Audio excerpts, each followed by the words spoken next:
내가 너희를 택하여 세웠나니 라는 말씀을 가지고 이 시간 여러분들과 은혜를 나누고자 합니다. 자, 여러분에게 질문을 먼저 하겠습니다. 내가 구원받은 것과 내가 하나님의 일꾼이 된 것에 대해서 여러분은 어떻게 생각하십니까? 혹시 내가 하나님을 잘 믿어서 내가 교회를 오래 다녀서 내가 하나님 앞에 헌금을 많이 해서 그 대가로 하나님이 나에게 구원을 베푸셨고 하나님이 나에게 일을 맡기셨다는 생각을 가지고 있는 분이 있으십니까? 아마 저희 교회 분들이시라면 이렇게 생각하시는 분들은 한 면도 없을 겁니다. 그런데 만약 그런 생각을 하고 계신다면 그것은 신앙이 아닙니다. 자, 그리고 그것은 성경이 말하고 있는 하나님과 인간의 관계가 아니에요. 그렇다면 오늘 본문은 하나님과 우리의 관계를 어떻게 말씀하고 있는지 알려주고 있는지 한번 살펴보겠습니다. 우리 16절을 보겠습니다. 다 같이 읽겠습니다.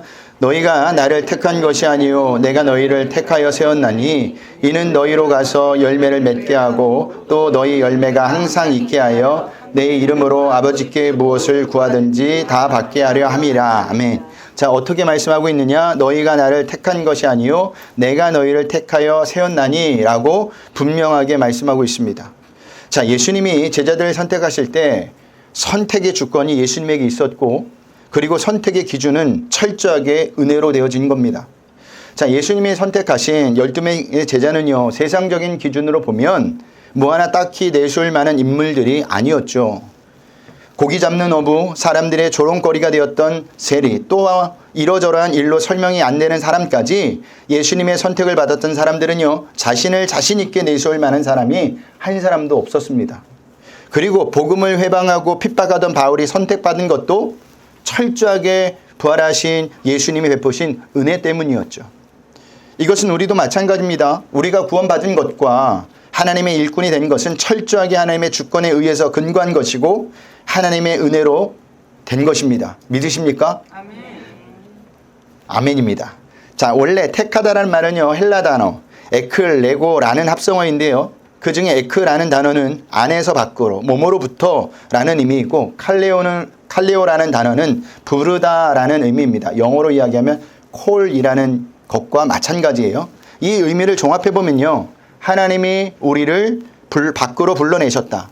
죄로 가득한 세상에서 세상 가운데 우리를 불러내셨다라는 겁니다. 그러면 하나님이 우리를 불러내신 기준은 무엇일까요? 처음에도 말씀드렸듯이 교회 다니는 횟수일까요? 헌금한 액수일까요? 봉사한 크기일까요? 아니죠. 철저한 하나님의 은혜로 저와 여러분들을 부르셨다라는 거예요. 이렇게 하나님의 은혜로 선택받았다는 것을 아는 사람은요, 자신을 불러주신 하나님의 은혜에 대해서 어떻게 할까요? 감사하게 되겠죠. 그리고 하나님이 우리와 같이 불러주신 다른 사람을 바라보면서 그 사람도 존중하게 됩니다. 그런데 다른 사람을 볼 때 이것이 잘 안 돼요. 왜 안 될까요? 그것은 내가 하나님의 은혜로 구원받았다는 것을 수시로 잊어버리기 때문이죠. 자, 그것을 잊지 않는다면요, 나의 선택받음도 하나님의 은혜일 뿐만 아니라 다른 사람도 하나님의 은혜로 선택받았다는 것을 알게 될 겁니다. 또 하나님이 은혜로 나를 선택하셔서 하나님의 일을 하게 하신 것처럼 다른 사람도 하나님의 은혜로 선택하셔서 하나님의 일을 하게 하신다는 것을 깨닫게 된다는 거죠. 하지만 위에서 제가 방금 말씀드렸듯이 우리는요, 신앙생활하면서 이 사실을 어떻게 잊는다고요? 수시로 자주 잊는다라는 겁니다. 그 결과 어떤 함정에 빠지는지 아십니까? 나와 다른 사람을 동일하게 보지 않아요. 똑같이 보지 않는다는 겁니다. 어느 순간 내 신앙생활을 돌이켜보니까 괜찮은 겁니다. 크게 죄를 지은 것도 없습니다. 주일도 잘 지켜요. 11조도 빼먹지 않습니다. 그리고 봉사도 나름대로 열심히 하는 것 같습니다. 또 적당한 정의감도 있어요. 이렇게 생각하다 보니 자기가 하나님의 일을 하는 것은 당당하고 당연시 여겨지는 겁니다. 그런데 여기까지는 그나마 괜찮아요. 문제는 다른 사람을 보는 데 있어요. 다른 사람을 보니까 하나님이 저 사람을 불러서 일을 시킨다는 것은 도무지 받아들여지지 않는 겁니다. 왜냐하면 저 사람은 내가 보기에 좀 불의한 것 같기도 하고 사회적으로 지위가 모자란 것 같기도 하고 분위기 파악을 잘 못하는 것 같기도 한 생각이 들기 때문이죠. 모든 면에서 자기보다 못하다라는 겁니다. 그런데 성경을 보면요, 어떻게 설명하고 있느냐? 모든 인간을 똑같이 본다라는 사실입니다. 오늘은 말씀이 준비 안 되어 있습니다. 찾아봅니다. 로마서 3장 23절을 찾아봅니다. 자, 로마서 3장 23절입니다. 오늘은 짧기 때문에 제가 많이 준비 안 했습니다. 로마서 3장 23절 말씀입니다.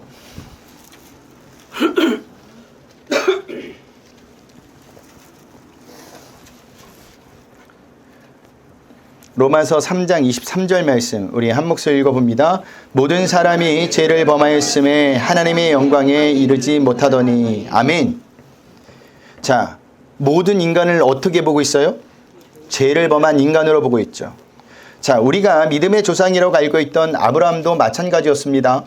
하나님이 아브라함을 불렀을 때 아브라함의 집안은 어떤 집안이었죠? 우상을 만들어 팔던 집안이었습니다. 하나님이 모세를 불렀을 때에도 모세는요, 살인자였고 저는 아이와 같아서 말할 줄 모르는 자라고 했던 자였습니다. 바울은 어떠했죠? 하나님의 사람들을 반대했던 자들이었고 또한 육체적으로는 가시가 있었던 사람이었습니다. 그럼에도 그들 모두가 하나님께 선택을 받았다라는 거예요. 그런데 선택하신 하나님이 아브라함 집안이 우상을 만들어 파는 집안인 것을 모르고 선택하셨을까요? 아니겠죠. 모세가 살인자였고 말을 잘 하지 못한다는 것을 모르고 선택하셨을까요? 그것도 아니겠죠. 또한 바울이 하나님의 사람들을 대적했고 죽였다는 사실, 또한 육체의 가시를 가지고 있다는 사실도 모르고 선택하셨을까요? 아니라는 겁니다. 알고 선택하셨다는 겁니다. 하나님은요, 그들의 약점, 치부를 알면서도 그들을 선택하셨다는 겁니다. 이것이 하나님의 전적인 주권과 하나님의 은혜라는 겁니다. 자, 우리도 마찬가지예요. 우리도 하나님을 모르던 자들이었습니다. 우리가 언제부터 예수님을 믿었습니까? 우리가 예수님을 믿게 된 것이 전적인 하나님의 은혜 아닙니까? 구원받게 된 것도 하나님의 은혜 아닙니까? 우리의 원죄까지 보면 하나님은 모든 인간을 죄인이라고까지 말씀하지 않아요. 로마서 3장 10절에 보면 기록된 바 의인은 없나니 하나도 없다고 기록하고 있지 않습니까? 또한 우리가 서신서를 쓴 바울을 보면서 어떤 마음이 들죠? 존경하는 마음이 들죠. 감히 따라갈 수 없는 사도라고 생각을 합니다. 근데 바울은요, 자신이 어떤 상태로 말하고 있느냐 한번 볼까요? 로마서 7장 24절을 보겠습니다. 로마서 7장 24절입니다. 로마서 7장 24절 말씀입니다.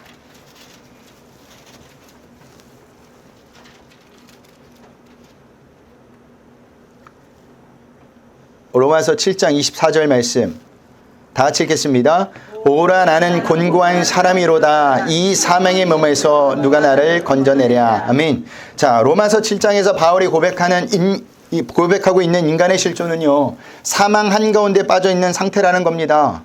자기가 자신을 어떻게 할 수 없어서 바울이 어떤 고백을 하고 있어요? 누가 나를 건져줬으면 좋겠다예요. 이 사망의 한가운데 놓여있는 인간을 향해서 하나님은 사랑을 베푸셨고 선택해 주셨고 건져 주셨다라는 겁니다. 이사야 선지자도 마찬가지입니다. 이사야 선지자가 또 하나님의 부르심을 받았을 때 어떤 고백을 하느냐 한번 찾아보고 합니다. 이사야서 6장 5절 말씀입니다. 이사야서 6장 5절 말씀입니다.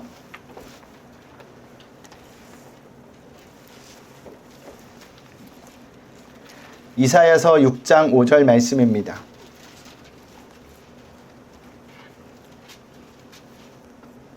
이사야서 6장 5절 말씀입니다. 성경을 찾으니까 좋네요. 조시는 분이 아무도 없으세요.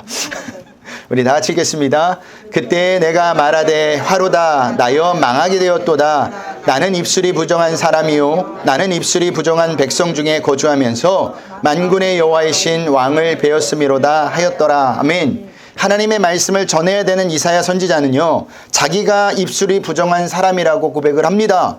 이것이 인간의 모습이에요. 인간의 실존이라는 겁니다. 그런데 이런 인간이 어떻게 구원을 받았다고요? 어떻게 선택을 받았다고요? 하나님의 은혜로 구원받고 선택받았다는 겁니다. 자, 요나가 니느웨 성에 가게 되었을 때 요나는 하나님이 니느웨 성 사람들을 사랑하시는 걸 보고 깜짝 놀랐어요. 요나의 생각은요, 니느웨 성 사람들은 구원받을 만한 가치가 전혀 없다고 생각했기 때문입니다. 그런데 하나님은 어떻게 하셨죠? 그들을 선택하셨어요. 그런데요, 우리도 이렇게 선택받았다는 것을 아십니까? 이렇게 구원받았다는 것을 아십니까? 하나님의 주권으로 말입니다. 우리가 선택한 것이 아니에요. 우리가 믿기로 작정한 것도 아닙니다. 하나님이 우리를 선택해 주셨고 먼저 우리를 불러주셨습니다. 아무리 우리가 믿음으로 예수님의 초촉에 응했다 하더라도 하나님의 선택과 부르심과 은혜가 없었다면 우리는 아마 이 자리에 없었다라는 겁니다. 그런 의미에서 구원은 철저히 하나님의 은혜예요. 아무리 믿음을 강조해도 구원은 은혜입니다. 그런데 값싼 은혜가 아니라 어떤 은혜일까요? 값비싼 은혜라는 겁니다. 디모데후서 1장 9절도 한번 봅니다. 디모데후서 1장 9절 말씀입니다. 디모데후서 1장 9절 말씀입니다. 디모데후서 1장 9절 말씀입니다.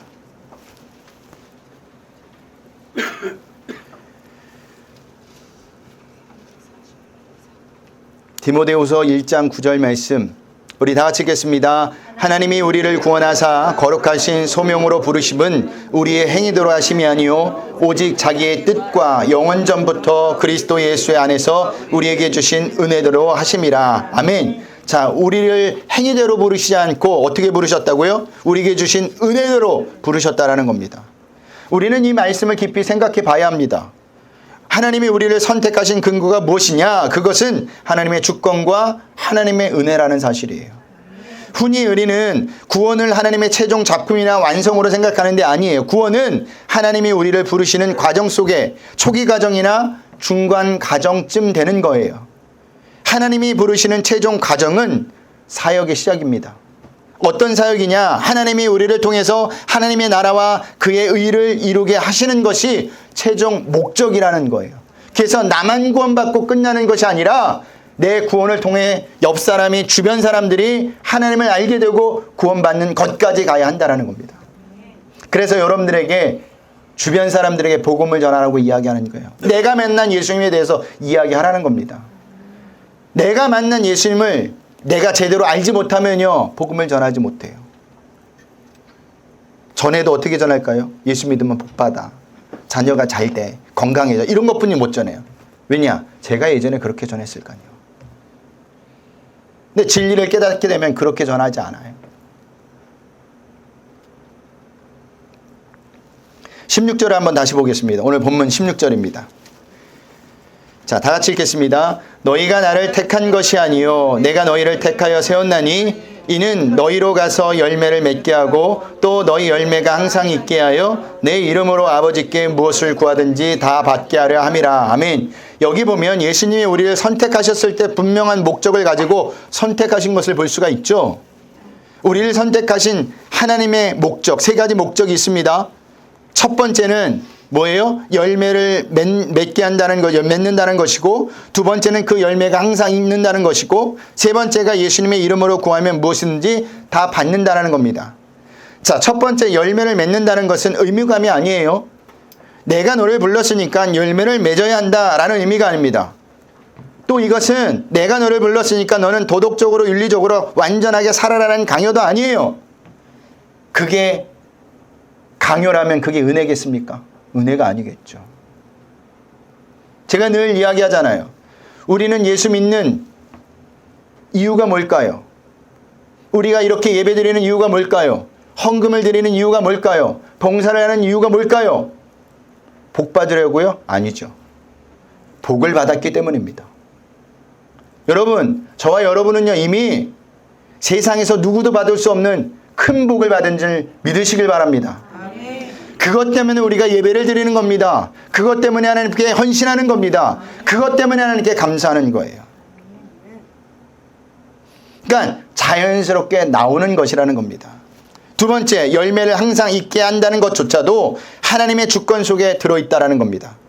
자, 우리 자신을 보면 열매를 맺을 수 없는 것 같습니다. 저는 저를 볼 때마다 죽었다 깨어나도 열매를 못 맺을 것 같아요.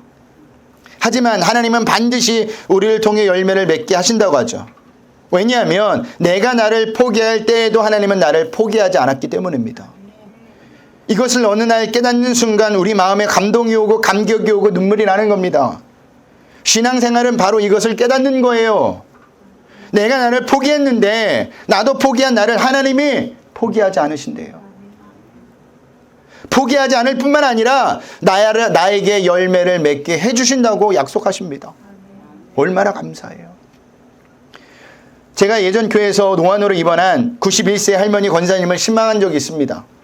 그분은요, 이제 걸을 수가 없어서, 더 이상 걸을 수가 없어서 병원에서 몇 주째 입원하고 있었어요. 그때 할머니 권사님이 제 손을 꼭 잡으시면서 하는 말이 있었습니다. 목사님, 저는 더 이상 교회에 가서 예배 드릴 수가 없어요. 그래서 믿음이 다 떨어진 것 같습니다. 얼마나 절망스럽겠습니까? 그런데요, 그 할머니 권사님이 그렇게 이야기하고 끝나는 것이 아니라 말을 이어가는데 제가 은혜 받았어요. 어떤 말씀을 하시느냐? 목사님, 저의 믿음이 다 떨어진 것 같지만 하나님이 이런 나를 끝까지 놓지 않고 붙잡고 계신다네요. 여러분, 하나님이 우리를 끝까지 놓지 않고 붙잡고 계시기에 여러분이 이 자리에 있는 겁니다. 여러분이 하루하루 살아갈 수 있는 겁니다. 하루의 은혜가 임하는 거예요. 그 말은 우리 믿음의 열매를 하나님이 맺게 하신다는 겁니다. 열매를 많이 맺게 하신다는 것은 열매를 많이 맺어야 한다는 것이 아니에요. 그 의미는 더 이상 나 중심으로, 내 힘으로 이 세상을 살지 않고 하나님이 주신 힘으로, 예수님을 중심으로 살아간다는 말씀인 겁니다. 그리고 그분이 오셔서 내 인생을 이끌어 가신다는 거예요. 이것이 열매 맺게 하신다는 겁니다. 얼마나 감사해요. 여러분 자신에 대해서 만족하십니까? 나는 잘 살고 있어 라고 만족하는 사람이 과연 몇이나 될까요? 거의 없어요. 오늘 결단해도 오늘 무너진 게 우리잖아요. 새벽 예배 와서 2시간 기도하고 가도 주차장에서 은혜를 쏟는 게 우리입니다. 집에 아침부터 가족들 안 일어난다고 싸우는 게 우리예요. 혈기내는 게 우리예요. 우리는 열매를 맺을 수가 없어요. 근데 하나님이 열매를 맺게 해주신대요. 감사한 겁니다. 우리 16절을 다시 보겠습니다. 다 같이 읽겠습니다. 너희가 나를 택한 것이 아니요 내가 너희를 택하여 세웠나니 이는 너희로 가서 열매를 맺게 하고 또 너희 열매가 항상 있게 하여 내 이름으로 아버지께 무엇을 구하든지 다 받게 하려 함이라. 아멘. 어떻게 하신다고요? 하나님께서 주권적으로 하시겠다라는 겁니다. 그리고 반드시 열매를 맺게 하신다는 거죠. 이것을 볼 때 하나님이 작정하신 것은 결코 포기하지 않는다는 것을 알 수가 있습니다. 그래서 우리가 창세기에서부터 살펴보았죠. 하나님이 말씀하셨더니 그대로 되었더라.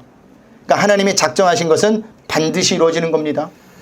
우리가 작정해도 반드시 이루어지지 않잖아요. 사정과 환경, 내 능력에 따라 이루어질 수도 있고 안 이루어질 수도 있지만 하나님은 그런 분이 아니세요. 그러니 우리를 향해 열매를 맺게 하시겠다고 하면 어떻게 되는 겁니까? 열매가 맺혀지는 겁니다. 하나님이 우리에게 열매를 맺으라고 의무감을 부어주거나 열매를 맺으라고 강요하는 것이 아닙니다. 하나님이 우리를 열매 맺을 수 있도록 끝까지 포기하지 않으시고 끌고 가시겠다라는 겁니다. 따라가면 힘들지 않아요. 근데 우리가 신앙생활이 끌려가니까 힘든 겁니다. 근데 신앙생활을 우리 성도들의 대부분 어떻게 할까요? 따라갈까요? 끌려갈까요? 끌려가요. 하나님이 여러 번 기회를 주시는데도 불구하고 그것을 눈치 못 채니까 끌려간다니까요. 그러면 하나님께서 어떻게 열매를 맺게 하시는지 한번 볼까요? 우리 지난주에 살펴봤던 요한복음 15장 2절 말씀을 보겠습니다. 2절 말씀입니다. 다 같이 읽겠습니다. 물은 내게 붙어 있어 열매를 맺지 아니하는 가지는 아버지께서 그것을 제거해 버리시고 물은 열매를 맺는 가지는 더 열매 맺게 하려 하여 그것을 깨끗하게 하시느니라. 아멘. 여기서 깨끗하게 라고 번역된 헬라 단어는요 카이다로인데요. 이것은 가지치기라는 의미입니다. 자, 지난주에 포도나무 가지치기를 몇 번 한다고 했죠? 몇 번 한다고 했죠? 지난주 설교 안 들으신 표정이야 전부 다. 2번 한다고 했습니다. 네, 2번 한다고 했습니다. 첫 번째는요 개학인 봄에 하는 것이고요. 두 번째는 언제 합니까? 수학이 끝나고 나서 가지치기를 한다는 겁니다. 왜 하는 거죠? 첫 번째는 그의 열매를 잘 맺을 수 있도록 하는 것이고 두 번째는 다음 해의 열매를 잘 맺을 수 있도록 하는 겁니다. 둘 다 마찬가지로 목적이 뭐예요? 열매를 잘 맺을 수 있도록 하신다는 거예요. 근데 이것을 누가 하신다고요? 하나님이 하신다라는 겁니다. 그렇기 때문에 우리는요 신앙생활 하면서 자기 자신에 대해서 포기하지 않으시는 하나님에 대해서 어떻게 해야 될까요? 감사하셔야 돼요. 감격하셔야 돼요. 나를 끌고 가시는 하나님이 있다는 사실에 우리는 기뻐하셔야 합니다. 그리고 두려워하지 마셔야 합니다. 그리고 오히려 담대하게 믿음의 걸음을 걸으셔야 한다는 겁니다. 그런데 문제가 어디 있느냐? 이것은 어디까지나 나에게 해당된다는 생각하는 데 있다는 겁니다. 무슨 말이냐면 나에게만 적용된 것이라고 생각해요. 아니라고 하지만 나도 모르게 그렇게 생각합니다. 자, 그래서 하나님이 내가 다른 사람을 포기하지 않고 끌고 가실 때, 하나님이 다른 사람을 포기하지 않고 끌고 가실 때 어떤 생각이 듭니까? 우리에겐 답답한 생각이 들죠. 왜 답답합니까? 저 사람은 하나님의 일을 하면 안 되는데, 저런 사람은 하나님의 일을 그만했으면 좋겠는데 라는 생각 때문입니다. 어찌 보면 정당한 판단일 수 있습니다. 왜냐하면 그 사람이 가지고 있는 연약함이나 부족한 것을 보면 자격이 없는 것이 분명해요. 우리 기준에. 그런데 우리가 여기서 꼭 잊지 말아야 할 것이 있습니다. 우리가 보기에는 분명히 저 사람은 이제 하나님의 일을 그만했으면 하는 생각이 있습니다. 더 심하게 말하면 저 사람은 천국 가지 않았으면 좋겠다라고 하거나 좀 더 가격하게 이야기한다면 저 사람이 가는 천국은 난 안 가겠다라고 하시고 말할 수도 있습니다. 그럴 정도로 버리고 싶은 사람, 모자란 사람, 포기하고 싶은 사람이 있는데 중요한 것은 하나님이 그 사람을 포기하지 않으신대요. 그런데도 우리가 하나님께 왜 저 사람을 포기하지 않고 있습니까? 빨리 포기하십시오 라고 한다는 것은요, 하나님의 주권에 대해서 도전하는 겁니다. 그리고 더욱더 큰 문제는 바로 하나님이 포기하지 않는 그 사람에 대한 하나님의 은혜도 이해가 되지 않는다는 거예요. 하지만 시간이 지나서 우리가 깨닫게 되는 것이 무엇일까요? 바로 하나님이 포기하지 않았던 그 은혜가 저 사람에게만 있었던 것이 아니라 우리에게도 하나님의 포기하지 않던 하나님의 은혜 때문에 살아있다는 거예요. 지금 이 자리에 있다는 것을 깨닫게 된다는 겁니다. 내가 생각한 것처럼 하나님이 저 사람을 포기하듯 그런 잣대로 포기하고 그를 내보냈으면 우리는 하나님께 버림을 받아도 몇 번을 받았을까요? 수십 번은 받았을 겁니다. 근데도 우리는 항상 적용을 나에게만 해요. 좋은 것은. 아닙니다. 신앙은 이걸 깨닫는 거예요. 나에게 주신 은혜, 저 사람에게도 동일하게 주시는구나. 그러면 하나님의 선택을 받은 사람, 목적이 분명한 선택을 받은 사람으로서 어떻게 살아가야 되느냐. 17절에 이렇게 말씀하고 있습니다. 우리 17절을 보겠습니다. 다 같이 읽겠습니다. 내가 이것을 너희에게 명함은 너희로 서로 사랑하게 하려 함이라. 아멘. 목적이 무엇이냐? 서로 사랑하게 하려 한다라는 거죠. 교회에서도 사랑을 말하니까 사랑을 우습게 생각하거나 한찮게 생각하는 사람이 있는데 아닙니다. 사랑은 굉장히 중요한 거예요. 건물을 지을 때 보셨습니까? 철골 골조를 세우는데 골조만 필요해요? 아니죠. 골조를 이을 수 있는 볼트와 너트도 필요합니다. 볼트와 너트가 없으면 절대 골조를 세울 수 없을 뿐더러 건물도 지을 수가 없는 겁니다. 벽돌도 마찬가지예요. 벽돌만 쌓아놓으면 1층 높이도 쌓지 못해요. 벽돌과 벽돌 사이에 무엇이 들어가야 벽돌을 쌓을 수가 있죠? 시멘트가 들어가야 돼요. 시멘트가 들어가야 벽돌에 힘이 받고 건물을 높이 쌓을 수 있는 겁니다. 마찬가지로 우리가 가지고 있는 모든 신앙의 마지막 힘은 어디서 오느냐? 서로 사랑하는 데서 오는 겁니다. 그래서 하나님이 선택하신 사람들은요, 그 선택이 하나님의 주권과 은혜에 있다는 것을 명확하게 깨달아 다른 사람을 하나님의 눈으로 보는 겁니다. 그래서 그 사람을 사랑할 수가 있는 거예요. 내 기준으로는 사랑하지 못하죠. 근데 하나님의 눈으로 보면 그 사람도 나와 똑같이 구원받을 사람이고 구원받은 사람이고 선택받은 사람이라는 겁니다. 그러니 사랑해야죠.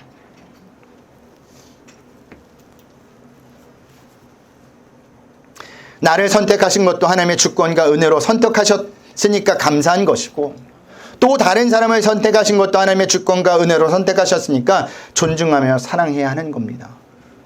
그리고 나뿐만 아니라 다른 사람도 마찬가지로 하나님의 분명한 목적을 가지고 부름받았고 열매를 맺게 하고 그 열매가 항상 있게 해서 예수님의 이름으로 무엇이든지 구하면 다 받을 수 있도록 하기 위해서 우리 모두를 부르셨다는 사실을 아셔야 합니다. 그러므로 하나님의 은혜로 부름받은 성도는 어떻게 살아야 하느냐? 우리 옆 사람에게 고백합니다. 서로 사랑합시다. 서로 사랑해야 합니다. 사랑하며 살아가면 하나님이 부르신 선택의 목적이 명확하게 성취되는 것을 보게 될 거예요. 왜냐하면 나를 부르신 이도 하나님이시오, 나를 택하신 이도 하나님이시오, 나를 끌고 가신 이도 하나님이시오, 나로 지금 열매를 맺게 하신 이도 하나님이시오, 나를 마지막에 하나님의 영광을 드러나게 하시는 이도 하나님이시기 때문이에요. 그게 나에게만 적용되는 것이 아니라 누구에게도 적용된다고요? 옆 사람, 다른 사람에게도 적용된다라는 겁니다. 말씀을 마치겠습니다. 오늘 우리가 인본주의적 시각과 사람의 중심, 세상 중심의 신앙을 내려놓고 하나님의 중심의 신앙을 회복하셔야 합니다. 하나님의 중심의 신앙을 회복하는 길은 다른 거 없어요. 하나님만을 바라보는 겁니다.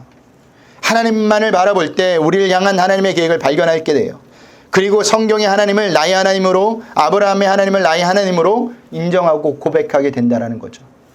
그러면 하나님 앞에서 자신을 돌아보게 되고 우리는 내가 받은 은혜에 대해서 감격을, 다른 사람을 은혜로 대해서 선택받은 것도 하나님을 생각하며 존중하게 되고, 그런 사람들이 모여서 서로 사랑하게 된다는 겁니다. 우리는 하나님 앞에 다 죄인이에요. 어느 것 하나 나은 사람이 없어요. 목사라고 나을까요? 천만의 말씀이에요. 하나도 안 나요. 어쩌면 여러분들보다 더 못할 수도 있습니다. 제가. 우리는 하나님 앞에 다 똑같은 죄인입니다. 누구 잘나고 못나고 없어요. 직분을 가졌고 못 가져도 이것도 없어요. 하나님 보시기엔 다 우리는 죄인이고 죄로 인해 죽을 수밖에 없는 자들이고, 그래서 하나님의 은혜로 구원받아야 하는 자들입니다.